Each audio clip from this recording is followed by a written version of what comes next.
to a new episode 7 of the Baseline to Baseline podcast with me, your host, Alister Albert. And I'm really glad to bring back the boys, Bevan, Frederick, and Jahn, who you might remember from episode 3, where at that point in time, the playoffs were just underway. We were doing a bit of a prediction show. We submitted some brackets where we kind of wanted to submit what we thought would happen in the playoffs, and of course we're going to discuss those outcomes and who is the actual winner of that bracket challenge. And of course we're going to definitely talk a little bit more to Jahn about his homer pick, the Miami Heat, and how well they're doing right now in the NBA Finals. Of course they're playing against LeBron James and the Los Angeles Lakers, so we're going to discuss what's going to happen with them, some of the injuries that they've been having, and just talk, share our thoughts on what we've experienced so far in these playoffs. And also over the last couple of days there have been a few coaching changes, really interesting coaching changes in the NBA, so we're going to have a little bit of a discussion about that and who will actually succeed in their new spots, and a little bit of a season outlook for 2021, the new season, which will start in January. So we're going to discuss that and discuss what we think the new season will be like, starting when it does, and who will be the ones to look out for. So guys, welcome back. I'm really happy to have you guys on, and we just get straight into it. Okay guys, the NBA Finals are of course here, and in episode 3 when we last caught up, we had a little moment where we submitted brackets, had a good laugh about what we were going to predict the NBA playoffs would be like, what the finals will end up being, who would be the winner, etc. And I think it's fair to say that the playoffs were really eventful, and the brackets didn't shape up as much or as accurate as I think we probably thought they would be. I think that's an understatement. What? I think that's an understatement. That's an understatement for sure. But yeah. So I'll just go quickly into a quick little share screen option just to show where we were at. So the brackets, first one, I'm not sure if you guys seen. Are you seeing yet? So we'll start off with Bevan's bracket. Well, we won't spend too long on this. I know Bevan wasn't too happy with the outcome. You had 9 out of 15 outcomes correct.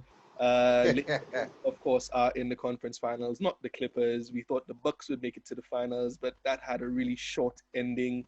So that was that outcome. So we had Jahn's bracket, of course, which was really interesting. He had 9 out of the 10 correct responses in terms of outcomes for the season, which was really interesting because he had his... That's what I do. That's what you do. But you were second, though. You only had 9 out of 15. I had 10. But you had the ultimate correct response in terms of who will reach the finals, with Miami Heat getting all the way there. And you, as you said at that time, it was your homer pick. You saw something that we didn't. And, they got there. And, how, in terms of how the finals have started so far, Lakers up 2-0. What have you guys kind of seen at this point? And what do you think do each team need, I suppose, to kind of get through to win at this point? So, Jahn, I'll start with you. With Miami, of course, they're down 0-2 with some injuries.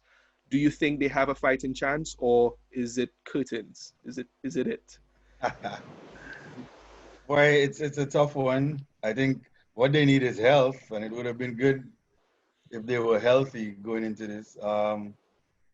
It's a tough one, and I'm not, to be honest, I have to say now, at this point, I mean, as much as Bam comes back, they say there's talk he may come back for game 3 tonight.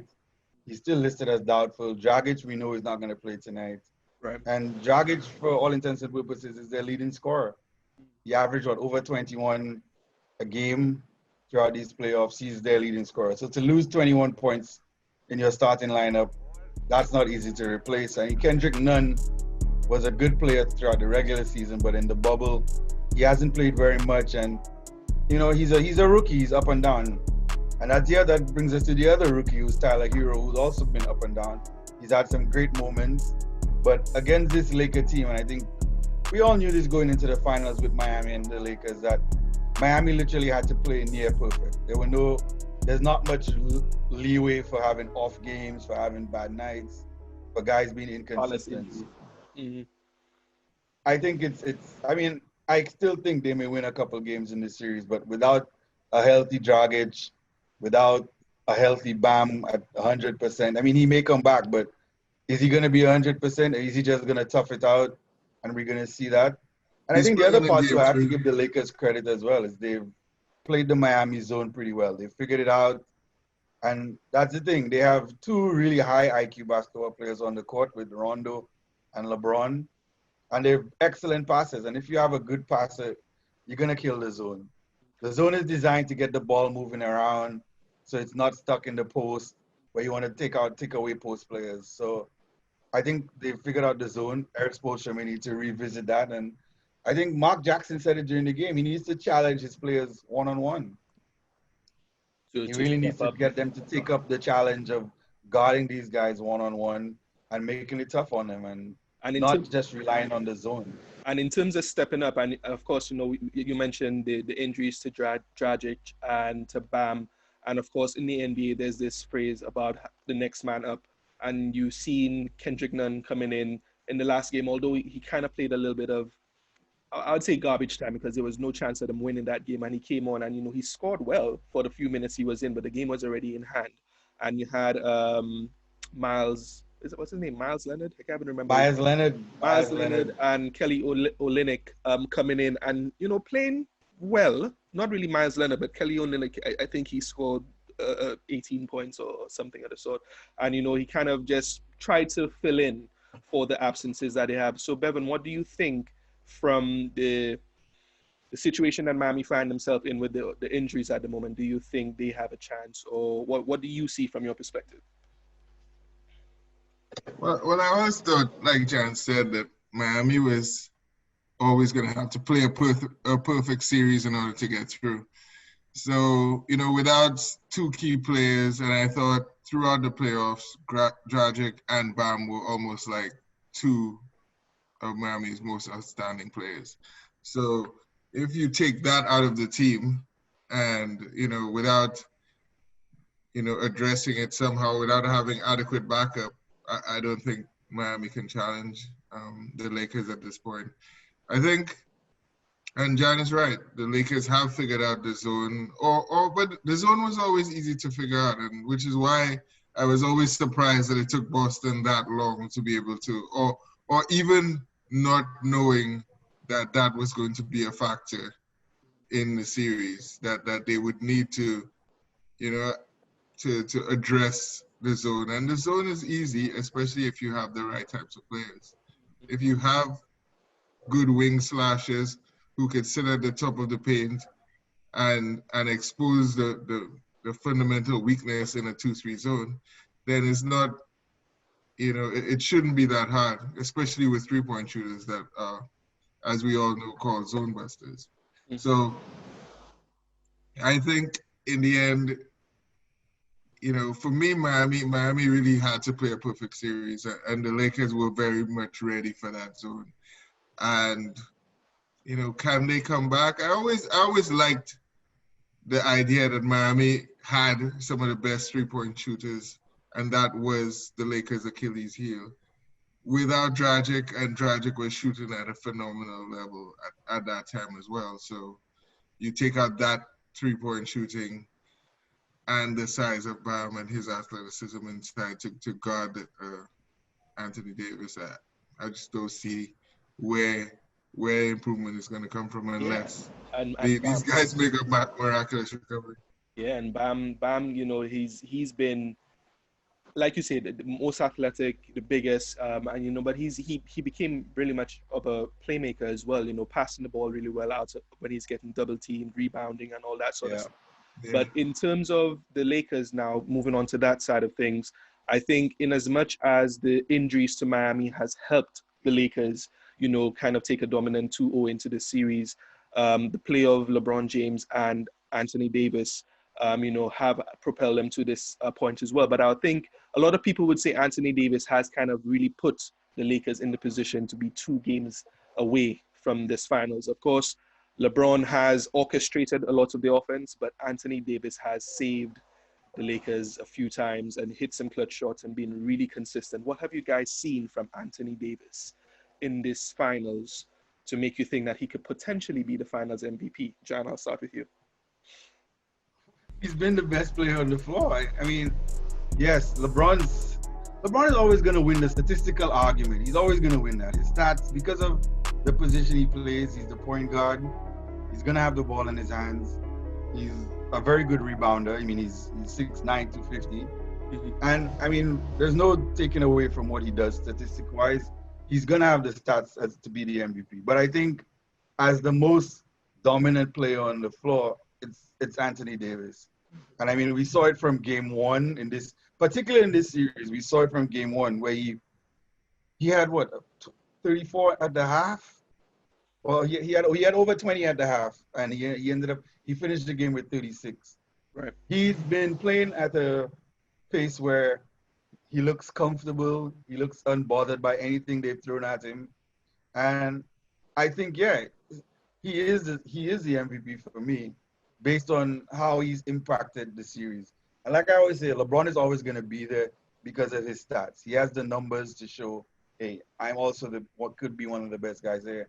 But I think Anthony Davis's impact on the floor in this series has shown, and he's made them that dominant team. I mean, I'll be one of the first people to say and admit that I never saw this version of the Lakers coming, and maybe because I guess we hadn't seen them with Rondo and what we call playoff Rondo in full effect. And I mean, Rondo's been magnificent. I can't take that away from him. I always said, to me, the strength of the Lakers was their big two. And I always thought their bench was a major weakness. And Rondo has kind of shot that up. He's actually been the third option that everybody thought Kyle Kuzma was going to fill in. Yep. But with that being said, the number one option on the team is Anthony Davis. And he's been pulling up, so I can't see why he wouldn't get MVP. And I'll even shout out Caruso as well. He's played really well, really solid, really good defense, hounding at the top, hitting open shots, and playing really good. KCP has hit open shots when he's been left open. They're starting to click and get the bottom of the net at the right time for them. I don't want to say my true feelings about Caruso or there. Say it, go ahead. I think he's straight trash and he's just being hyped up. But you think so? Are you going to be? Come on. There's too many. He's hit a couple good shots. I give him that. He's played some decent defense. But, I mean, if Danny Green's playing good basketball, Danny Green has been a major disappointment for them, I'm sure. Yeah. And if Avery Bradley or Danny Green's healthy and playing well, we're not even mentioning Caruso in this current conversation. But I let the media go ahead with their Caruso worshiping. The way the media are touting him at the moment, Caruso is probably going to play himself into a nice little mid-level contract. I know. He probably will. Yeah, he probably will. He's getting that sort of support from the media and the fans.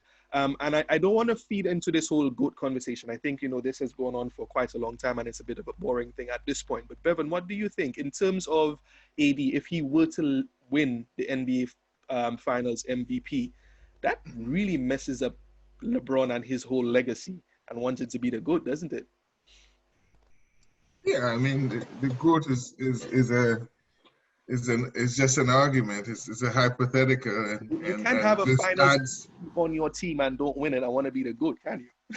Well, I mean, you could be up there, but I mean, some people call Kareem the GOAT, and he's not been Finals MVP every time. True. I think if he is not the MVP of this Finals, it will take this one down a small notch on his belt in terms of how people view him, and the detractors will use that as a reason not to elevate him up to Michael Jordan status. Even if they wouldn't have put him par with Jordan after this, they would still have had to acknowledge that he's been doing it through three decades almost. And now he's like, right there, 4 rings, four Finals MVPs. But I did want to bring up the point that this Finals and the stats, along with what Jahn was saying, LeBron will put up stats. Now, we all know in this generation that stats count for a lot more than it did back in the day.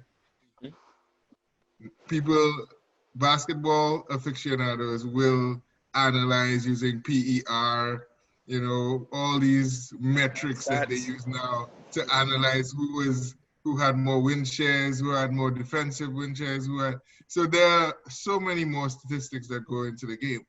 And with LeBron racking up so many of these statistics, it will be very telling how the media rates this final in the sense of who is the MVP, because I could well see, and I agree with Jahn, Anthony Davis has been absolutely phenomenal.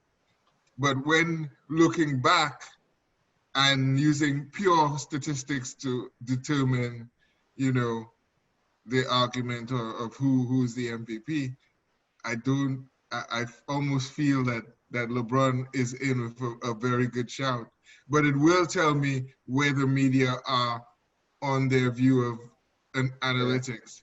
Do they value the eye test? Not to cut you short, but I noticed a lot of when you hear it during the commentary, it kind of gives you a feel of what's going on. And a lot of the media now seems to be talking up AD. Even when you go online, you see a lot of people talking about it. LeBron has his diehard supporters, but I noticed the Anthony Davis talk is becoming a bit more prevalent.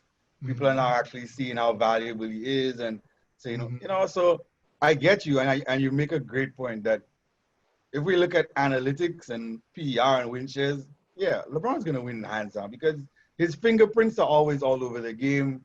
Again, like you said, because he played the position he plays, he has the ball, and he's always been a great statistical guy. Like, there's no doubt about that. But true basketball fans and persons who look at more than just the PER, you're gonna look at, to me, the MVP always has to come down to the guy who in this series, I don't think that team would be in that same position. And I think without AD, that team is not in that, and without how dominant he's played, like he's basically forced two teams, and let's go back to the Denver series.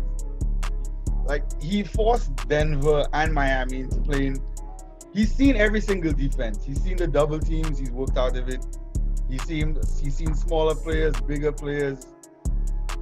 Basically, he's the reason the Lakers are getting all these open shots. Yeah, LeBron's the one making the pass, but it's because of the attention AD is drawing now in the paint. When he catches the ball, the whole team looks at him. So, yeah, and I think you're right. That's where the argument kind of is going to go down to.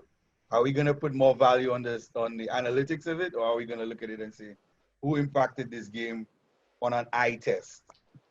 And that's the point I'm making. I'm just making most of the world, or most people who love ball or who have been watching for a long time, have utilized the eye test in deciding who has been the best player on the floor. And I don't think it's even close when it comes to who. When you look at who's had the first two games, it's been Anthony Davis who's been putting up the dominant performances. But when you look back on the series, or will the media feel the pressure to make sure that not only do they have the eye test right, that in history won't be looking at them as having done a disservice to LeBron if he ends up destroying Anthony Davis from history. That hindsight argument that the media is afraid of losing, down the line. There are people arguing now that why isn't Steph the Finals MVP for the first championship? Not only did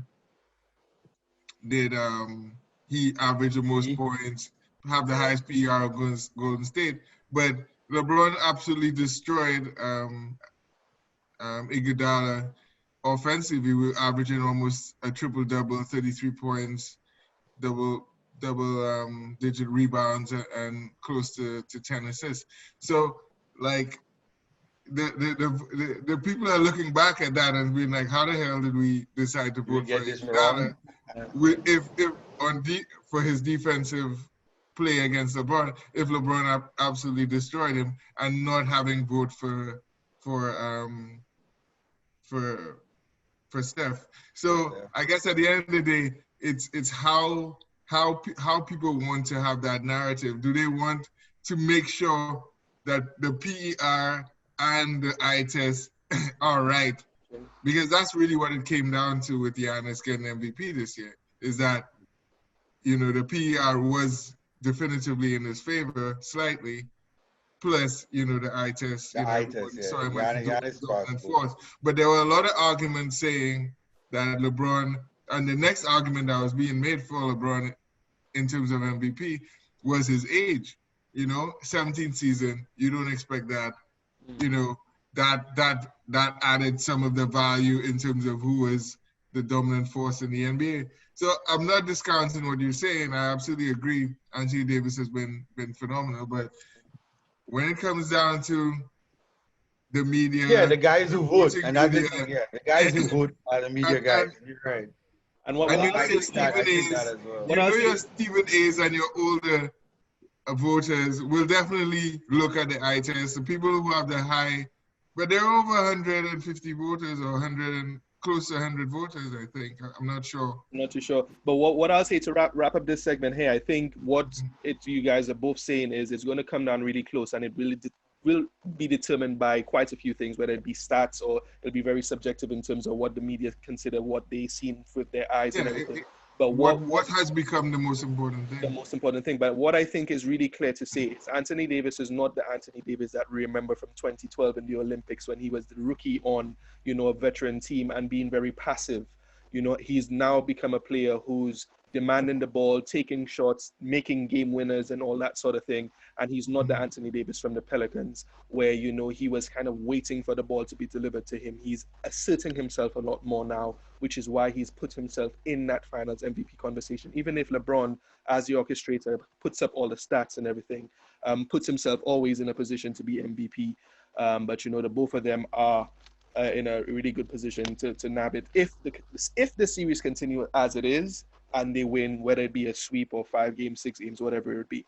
Okay, so moving on to the next topic I had on here was all of the coaching changes that we've seen in the last couple of days. So we had Steve Nash, becoming a very surprising pick. No experience coming in from being a consultant with the Golden State Warriors to becoming the coach of the Nets. Doc Rivers going over to the Sixers a couple of days ago. Tom Thibodeau a couple of weeks now becoming the coach of the Knicks. The Rockets, Clippers, and Indiana still have vacancies. In these ones that I've called out to you, which one kind of stands out the most? Which team you think will have the most success from these, and who are you really looking forward to seeing in the new season? Jahn, I'll start with you. I gotta go with the Clippers. Even they if disappointed everybody out here. I think they destroyed Bevan's brackets. They destroyed my brackets on the West. And mine too, yeah. So I think the Clippers' job, primarily because you have an MVP candidate in Kawhi Leonard. Yep. Who's still going to be there at least under contract for another year.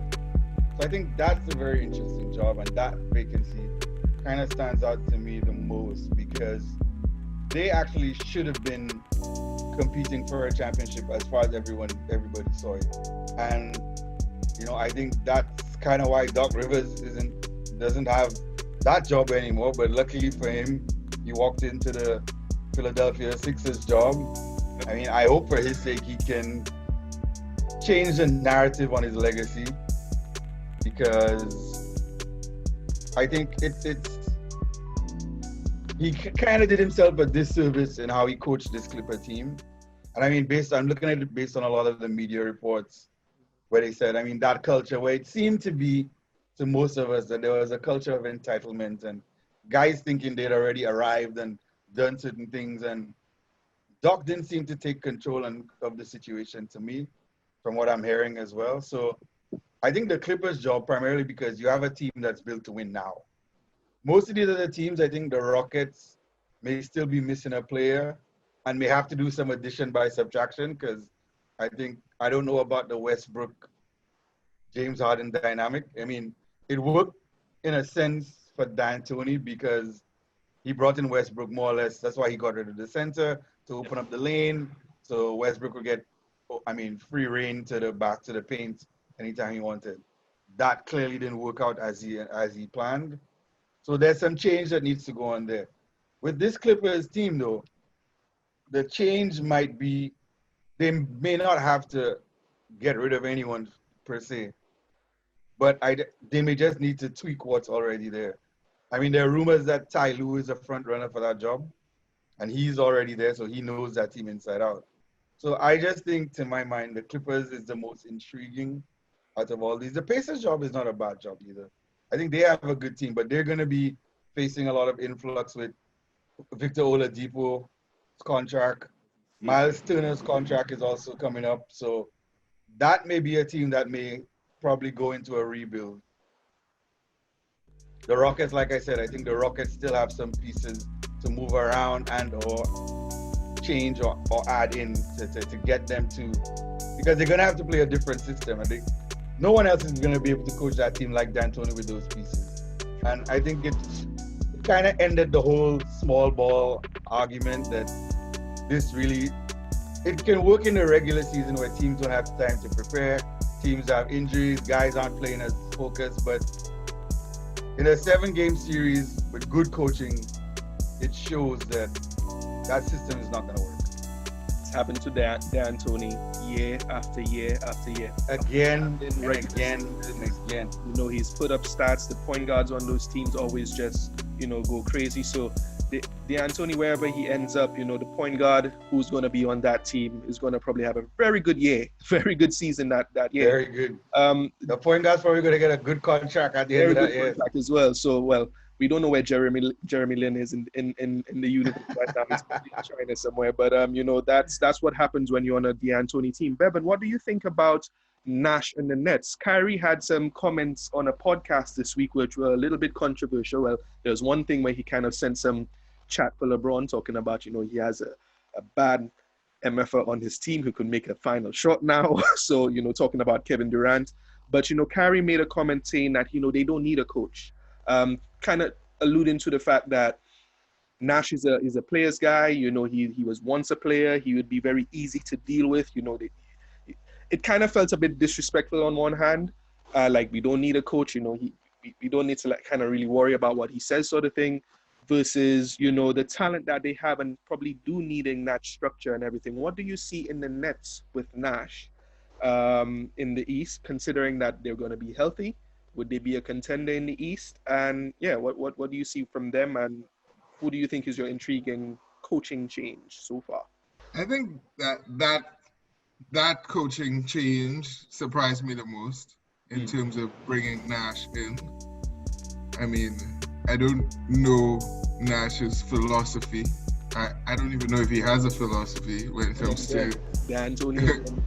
yeah, unless it's a D'Antoni philosophy, 7 seconds or less.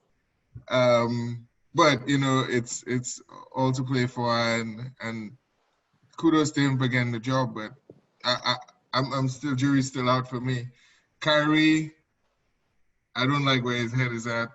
You know, I feel like this just spells a problem. If you're talking about we don't need a coach, that means that I can run any play I want because I'm just literally part of a group of guys who, you know, but I'm part of the Sunday sweat. And I'm just going to go in, I'm going to get my shots up, and we're going to win. And I think his intention was to try to say that, you know, Nash is going to be really cool. They're going to allow a little more free flowing and not be too structured, you know, but and allow the players to just come into their own sort of thing. I think he wanted to be positive in how he said it, but it just was not received that way. So yeah. But I think Kyrie should know, as a guy who's been around the league for a lot of years, that you don't just random. You know, that's what the Clippers tried. They tried to just run some kind of random, your turn, my turn offense. But once teams get a grip to that, and once they you know, once you have a bad game from a superstar or a few bad games, then you run the risk. If you don't have a system, then you have nothing to fall back on. If someone's having a bad game, you don't have to run a few plays for other guys, you know. What happens if Dinwiddie is hot? You know, should he give the ball back to Kyrie and say, you know, hey Kyrie, let's do it for us when Kyrie shooting 1 for 10? I mean, that that's exact. Kyrie's kind of going back in history, and if he knows the history, even Jordan didn't want the triangle offense initially, but it helped him in the sense that when he wasn't in the game, it helped the team have a structure to run plays, to know where they needed to be, and also it helped Jordan know where he needed to be to get his shots off and know and understand when the system is running efficiently and guys are hitting shots, gives him a break in the middle of the game when he needs to come out of and go solo. Then he can change it up in the middle of the game and give them the results they need. So I'm worried about that experiment in Brooklyn. It is an I experiment. see it being very close to what happened with the Clippers.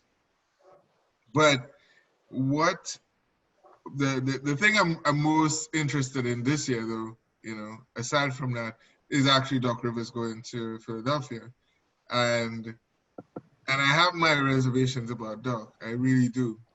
So it'll be interesting for me to see how he responds to what just happened with the Clippers, especially now that he's going to be given Ben Simmons and Joel Embiid, and to mold that into a championship caliber team. Now, I think it'll be better for him on a team like that because they're really desperate for some leadership, which they didn't have, over the last few years. Yeah, So I think that's very true. he really has an opportunity with this team, being very methodical in terms of how he's going to run. Because a lot of the times the Clippers didn't even run the so-called motion offense, I guess, that they were supposedly running in LA over the course of the season. So it'll be interesting for me to see how he implements or improves or helps to improve that team. I know he will improve them to a degree, but is that enough? But he'll have to take a lot from his recent experience with the Clippers to understand that not because you have two stars is like you could just rely on them, which is the kind of talk that Kyrie is kind of alluding to, that you could just give us the ball, we'll take it from there. And I don't think it never has seemed to work that way. I guess if you have LeBron, you have that sort of offense ready-made built around him. Other players, I'm not so sure. So yeah, it's going to be really interesting. I think all the coaching changes offer a level of intrigue for those particular teams. So Nash, like we said, what philosophy will he come with? Will he be able to have control of the egos and Kevin Durant and Kyrie or Irving, who has been a bit of a firecracker in terms of the comments he's been putting out. The league has been on lockdown. Doc Rivers, of course, like we said, I think he brings some sort of instant credibility compared to Brett Brown, who was let go by the Sixers. That residue of the process and the losing and bad decisions, coaching wise and everything. I think Doc brings he brings some level of gravitas with him. Although this last season with the Clippers wasn't too great. The Rockets, like we said, I think Sam Cassell might have the inside track on the Rockets. I think people are really pushing for him to get his first time head coaching job, and being one of the guys who were on that team when they won their 2 championships. I think Houston might look at him really seriously, along with everyone else, and having 2 dominant point guards in terms of James Harden and Russell Westbrook. Maybe bringing in a point guard type of coach, someone who could speak to them at their level, might help them out and put things together. The Clippers, of course. That's a tough job. That's going to be a really tough job. Absolutely ruined for a rookie coach. But I think let's see what they do. D'Antoni absolutely ruined the roster. Yeah, for anybody else coming after him. Yeah, we'll see. And that's the thing. Well, D'Antoni is Maury. Well, it's him and Maury, because they were in partnership with the whole money ball type thing where we're gonna play 3 more than 2, layups are better than jump shots. So yeah, we train our guys to forget about what they know as regular basketball players, and this is what you're gonna do now. And yeah, they got players to fit that system.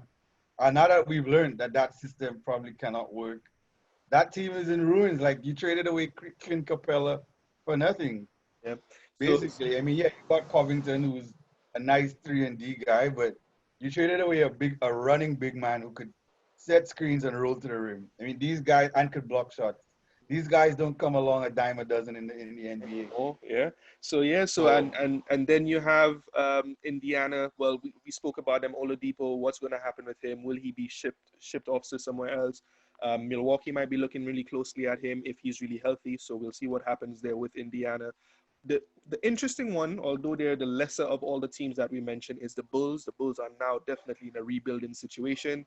yeah, so I was just actually going to mention that. Good thing you remembered. I think it's going to be really intriguing to see what happens, and Billy Donovan, can he actually build that team and allow them to progress from where they were, the East cellar. I actually think Zach LaVine should be moved from the Bulls. I think Markkanen, Kobe White, and all these guys could probably lead that rebuilding. I think Zach LaVine, he was one of my candidates, I think, who could go to Milwaukee, but his contract situation, I don't know what's up with that. But all of these coaching changes are going to offer some really good situations in the league for next season. And we have. I kind of think if they can keep LaVine around, I think Zach LaVine is a good player and he can stay with that team, because I think if that team just needs to embrace a new philosophy. I think the previous coach, what was his name again? Jim Boylan. Yep. Boylan was coaching a team that would have played in the 80s or 90s. With that kind of slow pace, bring up the ball, get it in the post, go inside out. But you have guys like Markkanen who are the basic. I mean, these guys don't have back to the basket moves. Markkanen's looking to shoot. So you need to find new nuances in your offense to free up these guys. And I think Billy Donovan has shown he's a progressive coach. He's good with younger players. I mean, look at Billy Donovan was able to mesh 3-point guards in a system that worked with OKC. And these are all 3 ball-dominant point guards. I mean, we can say Shai maybe looks like a 2, but we know Shai's not a 2. When Shai played for the Clippers, Shai had the ball in his hands from the day he set foot in the Clippers locker room. So I think Donovan is probably one of the coaches I think primed for success. I think especially in the East, the Chicago Bulls should get that 8th seed, because I don't think Orlando is as good as they have. I mean, they've made the playoffs in a very weakened conference, but they're not an 8th seed to my mind by any stretch of the imagination. Don't disrespect as constructed. Nikola Vucevic has kept this team afloat. And Markel Coates has stepped up. Vucevic and no point guard. Vucevic and no point guard. True. Fournier, Bevan's boy. That's Bevan's guy. Evan Fournier. I think what we could say from these coaching changes as well, there have been a lot of Western names moving to the East, and the East has gotten better. So I think we see in that balancing again with coaching now as well, elevating the level of the teams in the East. So Alister, let me ask you this question just before we move on from coaching, because Bevan and I were having this discussion. Yep. And we were saying that a lot of the ex-player coaches, do you believe in them, or do you think? How would you compare them to the Nick Nurses of the world, the Eric Spoelstras? Because Bevan and I think a lot of those ex-player coaches don't really work out. They're not. I don't think they do. I think what they do, they bring in a lot of respect because they played and people know them, their names, sort of thing. They don't really come in with a lot of their own philosophies. They come in with really good coaching staffs around them, that a lot of them run the plays for them. But they command the respect as the names and they were players and all that sort of thing. I think the guys who then again, the guys who like Nick Nurse, he's been coaching for donkey years, coaching over here in England for a while and all of that. But I think what the players with no experience bring in is just their names, their understanding of the game, being in the game, being able to call plays on or what they could see on the floor. Jason Kidd was a really good one where he had no experience, but he brought that ingenuity and that be able to see plays on the floor really quickly and actually be able to mark our plays. So I wouldn't want to disrespect the coaches who didn't have really good opportunities. But when you think about coaches who didn't really do well, you look at Derek Fisher, you look at Jacques Vaughn, you look at who else could I think of? Some players who came in to coach who didn't really have Jeff success. Hornacek. Who? Jeff Hornacek. Jeff Jeff Hornacek, yeah. Hornacek. Terry That's Porter true. back in the day when he was with the Suns and all of that. So some of these guys come in and, you know, they're really respected players, but I just don't think they come in with enough coaching. Earl Watson for the Phoenix Watson, Suns. you know, he's another one. Yeah. You know who was a player who deserves, I really hope he does get his coaching opportunity at some point, is Patrick Ewing. He went over to Georgetown and, you know, he's again getting an opportunity as a head coach of a college team, but, you know, he has old time and new current time player experiences to bring under his belt, and I hope he as a player at some point will get his opportunities to coach in the league. But I really think, and to go back to your point, that a coach really needs to have a philosophy. Yeah. And players need to buy into the philosophy in order for them to win. Agreed. And I just feel like a lot of coaches now, and that goes back to Nash, is he going to bring a philosophy in, or is he just going to be one of the guys who just says, you know, give it all you have, you know, and let's get this done? Or is he going to say, is he going to be an X and O's guy? And I just don't see it being that way. Yep. So to end this off, I think you know, just going to kind of keep it as a really short and sweet episode this time around. I think this leads on to the next thing I was going to talk about, but it in terms of coaching changes and next season, we have a season which is about to start in January now, a season that we've never seen start in January, apart from when it was in the lockout situation, I suppose. You know, but there are a lot of things to keep our eyes on. So like Jahn says, you know, it's going to be really interesting to see what happens with the Clippers. How do they bounce back? Who will be the coach? The Nets are going to be potentially fully healthy. You know, the Sixers, you know, what would they be this time? Will Jaylen Brown and Jason Tatum take a step? What are you guys really looking forward to seeing in the 2021 season? If there was one thing, if I had to nail you down on one thing, what do you think the 2021 season will be really exciting for you about? I'm looking forward to fans. Back to fans. Get out of the bubble. I think that's what I'm looking forward to the most, to see whether or not we're gonna have fans, and two, if we don't, then how, because I honestly think the fans impact the game. I think the bubble, what it's shown us is that, yeah, it's put everybody on equal footing, but it's also taken away some of the pressure. And I think that's why we've kind of seen some of the performances that we've had. And it's not a bad thing. I like it. I mean, the performances that we've seen have been tremendous and really showed you how good some of these NBA guys are. But I think I like the added pressure of the fans. I like the added pressure of persons knowing they're not in their home gym and being around other fans and getting the boos. And, you know, I think it's a big part of the game. It's a big part of the NBA. Even when you play street ball, you have persons out there, you have guys screaming at you. You know, it's part of being of basketball. So Agreed. I think you know, basketball is not tennis. And I think no fans for tennis, that can kind of work, because, you know, when you play tennis, most times you're on the court by yourself. You don't have large crowds. You don't have people cheering you down and bringing you down. But I think with basketball, it's a big part of it. So I think that's one of the main things I'm looking forward to. And I'm also, I think, next year, looking forward to seeing what the East is going to be like with Kevin Durant and Kyrie on the same team. I think that in itself is going to be one of the major stories coming out next year. Excellent. Bevan, what you looking at next season? Well, I mean, it's a quick turnaround, so there's really not much that's left, you know, to think about. I think next season I really want to see.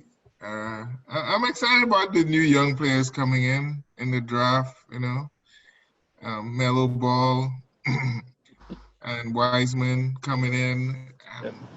Really looking forward to seeing the young crop, and looking forward to seeing some progression from Jahn Morant and from Zion. Really, I'm just looking at the young players that are coming into to start to take over the league. I think you know, the NBA has become a bit stale, and we need some new antagonists to kind of, we seem to be talking about the same players all the time. I know Jamal Murray kind of came into his own into the playoffs, but we didn't really see, all intents and purposes, we really wanted to see like a Pelicans team, and we wanted to see some growth there. But a lot of the young teams haven't been faring so well, and the young players have not really. Yeah, and it's an interesting idea that they have not really had a young player to come into the league and take the league. Yeah, Jahn had a good season, but he wasn't a world-beating player as a rookie. Where we had guys like LeBron, like a Jordan, like a Tim Duncan. I don't know. I thought Zion was in that realm, but he looked not really often. So it'll be interesting to see them next season, how they progress. And everybody wants to see what's going to happen with Brooklyn. I mean, having not seen KD for a year, yeah, it's really, and Kyrie didn't really play that much. It's really, that soap opera is probably going to take up most of the NBA discussion over the course of next year. And I think there's one other thing, as you mentioned that, because it came to me after, and I just wanted to get that in there. We're going to see the Western Conference is going to be even more stacked because we've all forgotten about the Golden State Warriors. And they're coming back healthy, most likely this year. Draymond had an off year and a bad team, but they're coming back healthy. Clay looks healthy from his Instagram vids that I've seen. Steph coming back, Draymond coming back. And like you said, Bevan, if they keep Wiseman as the pick, or even if they trade it, they're going to be getting a big name player. So either way, the Golden State Warriors are going to be a force once again. So I think there are a lot of intriguing. That's another intriguing storyline where the West now we've seen Jamal Murray show out. So that Denver team should be locked in. I think down to the 8th seed where we saw a battle with Portland. And maybe if Portland can get healthy again, they're going to be locked in. So Jahn Morant, like you said, showed out as well. And that Grizzlies team can be a nice up-and-coming young team. The Pelicans as well. So I think the Western Conference is going to be a story because it's going to be a dogfight for who gets in. And I think for 2021, there, like you say, you guys have mentioned quite a lot of things, to look out for. There's battles between the Ball brothers. They're not going to end up on the same team. So what's going to happen if LaMelo? What's going to happen if Lonzo?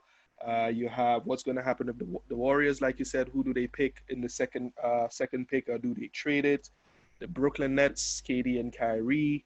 What's going to happen with the Clippers? If the Lakers win, are they going to, go all the way again? Does LeBron have more, anything left on year 18? And there's just so many things to look out for. The fans coming back, bringing those jitters and the energy and seeing how guys and do in the next season. So, guys, I would like to say, I'll close it off here today because it's been a really interesting season. This will be our last episode with you guys coming on for this season for now. But just to go off really quickly, 2 minutes left. Who's going to close off the finals? What do you guys think? Miami winning tonight or Lakers just going all the way? What do you guys think? 2 minutes left. I have Miami tonight. Miami tonight?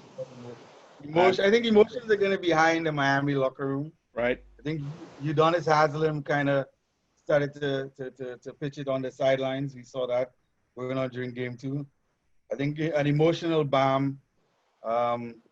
And I don't know, I think maybe some Lakers complacency because they've dominated so far. We've also haven't seen Duncan Robinson get on track.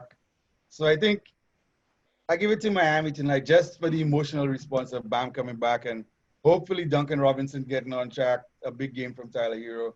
They may pull out this one. So I think tonight, their last chance to get a game in this series, so they have to get it done tonight. Bevan, what do you think? What's going to happen with this series? Ending off. A couple seconds left.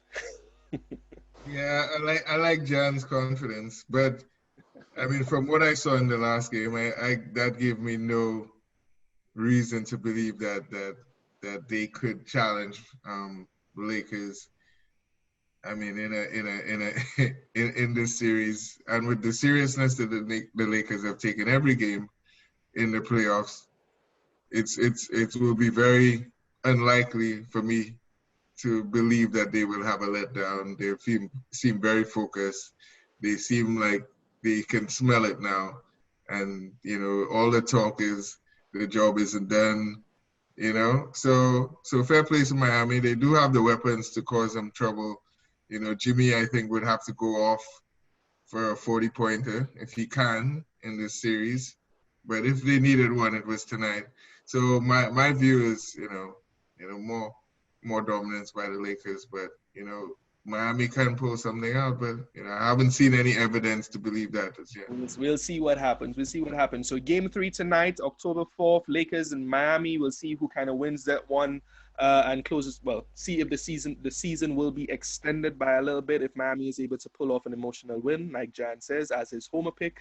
Are they going to make the series respectable, or will Lakers go all the way, win tonight, win the next game, sweep, or maybe a gentleman sweep, and kind of push LeBron to his fourth ring and have more conversations about the GOAT conversation if he does win in the offseason. So, guys, I'd like to thank you very much. Baseline to Baseline, episode 7. If you want to check out the episodes, like and subscribe on YouTube, Instagram, check us out and hear what the guys had to say. There was lots of really great conversations so far. So guys, thank you, and we shall catch up again soon.